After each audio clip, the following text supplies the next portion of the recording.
पंचकुला नगर निगम के लिए चुनाव की चर्चा जोरों शोरों पर है और इन्हीं चुनावी चर्चा के बीच में एक और मामला पहुंच गया है हाईकोर्ट में। हाईकोर्ट में कांग्रेस की तरफ से याचिका लगाई गई है कि जो चुनाव है वो या तो बैलेट पेपर पे कराया जाए या फिर जो ईवीएम मशीन है उनमें वीवीपैट लगाया जाए। याचिका लगाई है कांग्रेस नेता रविंद्र रावल की तरफ से। इन्हीं से बात करें आखिरकार मामला था क्या। रावल साहब, आपने हाईकोर्ट में एक याचिका लगाई है कि चुनाव जो होने हैं, नगर निगम के चुनाव होने हैं, उनमें या तो बैलेट पेपर से चुनाव कराया जाए या ईवीएम में वीवीपैट लगाया जाए। तो क्या आप लोग ईवीएम पे भरोसा नहीं, क्या मतलब है? ऐसा था। हरियाणा म्युनिसिपल कॉर्पोरेशन एक्ट जो इलेक्शन रूल्स है 1994 के, उसमें रूल 50 में ये कहा गया है कि election shall be taken by ballot or by EVM. दो चीजें कही गई हैं, या तो बैलेट से होगा या ईवीएम से होगा, वो मर्जी होगी चुनाव आयोग की। तो ईवीएम से तो हो ही रहा है।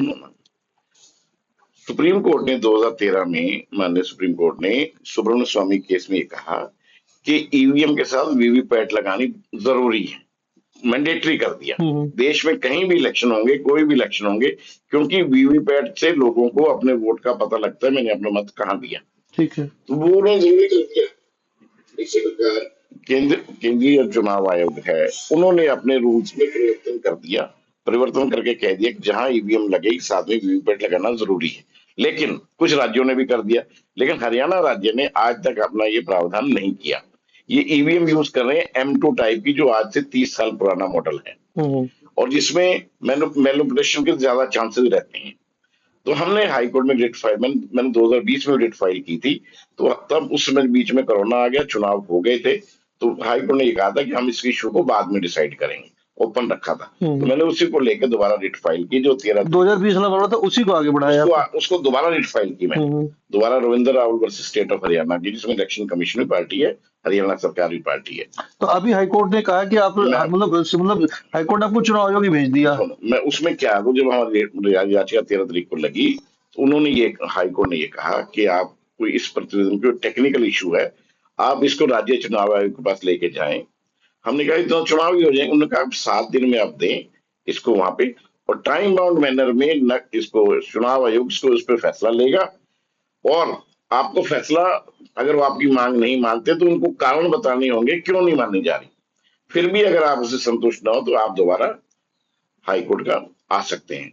तो मैंने उसी उपलक्ष्य में कल राज्य चुनाव आयोग और हरियाणा सरकार में एसीएस लोकल बॉडी के यहाँ डिपुटेशन दे दी है। विदिन 7 दिन कल बनते थे, मैंने वो दे दी है। और अब सारे बॉल उनकी कोर्ट में है कि उस पर कितनी जल्दी वो फैसला लेते हैं और क्या फैसला लेते हैं। मांग हमारी यही है, या तो आप वीवीपैट लगाओ, नहीं वीवीपैट लग सकती मशीनों के साथ तो आप बैलेट से चुनाव कराओ, खाली ईवीएम से चुनाव करवाना असंवैधानिक है। एक और भी कांग्रेस की तरफ से चुनाव हाईकोर्ट में याचिका लगा रखी गई थी 18 तारीख को, जो आपका उसके लिए था वार्डबंदी को लेकर के। उसमें भी मैं उनको रिपीट कर रहा हूँ, मैं भी पेश हो रहा हूँ सीनियर एडवोकेट पटवारी जी के साथ। तो उसमें क्या था कि अभी जब उसमें नोटिस ऑफ मोशन हुआ था, नोटिस ऑफ मोशन के बाद उसकी डेट 18 लगी थी, लेकिन सरकार ने 18 तारीख तक अपना जवाब दाखिल नहीं किया। तो अब उसकी अगली डेट 11/3 लगी है और उसमें हम जल्दी ही एक एप्लीकेशन मूव करने जा रहे हैं सोमवार को, कि राज्य चुनाव आयोग ने वार्डबंदी की वोटर लिस्ट बांटने का काम शुरू कर दिया है। अगर इस पे रोक ना लगाई गई तो ये चुनाव की तरफ बढ़ रहे हैं। तो उस 11 तारीख से पहले हमारी वो एप्लीकेशन भी हाईकोर्ट में लगने जा रही है। तो इस तरीके से अगर मतलब अगर अगर आप बात करें कांग्रेस की, आप कांग्रेस के नेता हैं जी, और मेयर पद की दावेदारी भी आपने ठोक रखी है, तो इस तरीके अगर आप लोग याचिका खेलते आएंगे तो चुनाव लेट नहीं होगा इस तरीके से?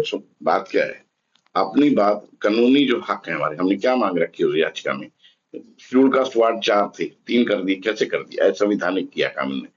आप बिना संसद के आप वार्डों की संख्या, शेड्यूल कास्ट वार्डों की संख्या घटा बढ़ा नहीं सकते, गैर कानूनी काम किया। दूसरी हमारी मांग उस याचिका में थी कि 2 BC के वार्ड बनाए आपने, एक ए के लिए भी, दोनों महिला के रिजर्व कर दी, जो कि 100% रिजर्वेशन होगी, जो कानून के हिसाब से नहीं हो सकती। वो मांग हमारी थी। दूसरा, हमने वोटर लिस्ट, इसमें तो अभी तो हम चुनाव रोकने की बात नहीं कर रहे हैं, हम तो कह रहे हैं चुनाव को आप न्याय संगत ढंग से करवाइए। जब वीवीपैट लगती है, जब एमएलए लोकसभा में लगती है, तो इसमें क्यों लगती है वीवीपैट?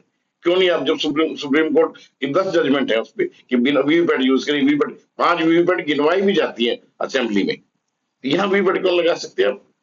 हम चुनाव रोकने के बिल्कुल उसमें नहीं, चुनाव होने चाहिए, समय पे होने चाहिए, लेकिन मौजूद तरीके से कि मैं घर तो बना रहा हूँ, लेकिन घर के तो मिट्टी का बनाऊंगा आज की डेट में।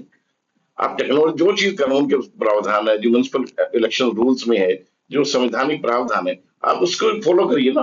कांग्रेस में आपके चैनल के माध्यम क्लियर कर दूं, कांग्रेस बिल्कुल चुनाव के लिए पूर्ण रूप से तैयार है, चुनाव कभी भी हो। लेकिन ये मांग हमने हाईकोर्ट में संवैधानिक हकों के लिए रखी है कि आप शेड्यूल कास्ट से वर्ड पूरे अपने 4 कीजिए, वही पुरानी कीजिए, और या वीवीपैट और इसमें से बैलेट में से एक चीज चुनिए। तो ये है पूरा मामला जो चुनाव के लिए रिगार्डिंग जो बात हुई है कि जो मामला गया है चुनाव आयोग की पाले में, अब गेंद पहुंच चुकी है कि चुनाव या तो बैलेट पेपर से कराया जाए या वीवीपैट से कराया जाए। अब चुनाव आयोग को इस पूरे मामले पर जवाब देना है।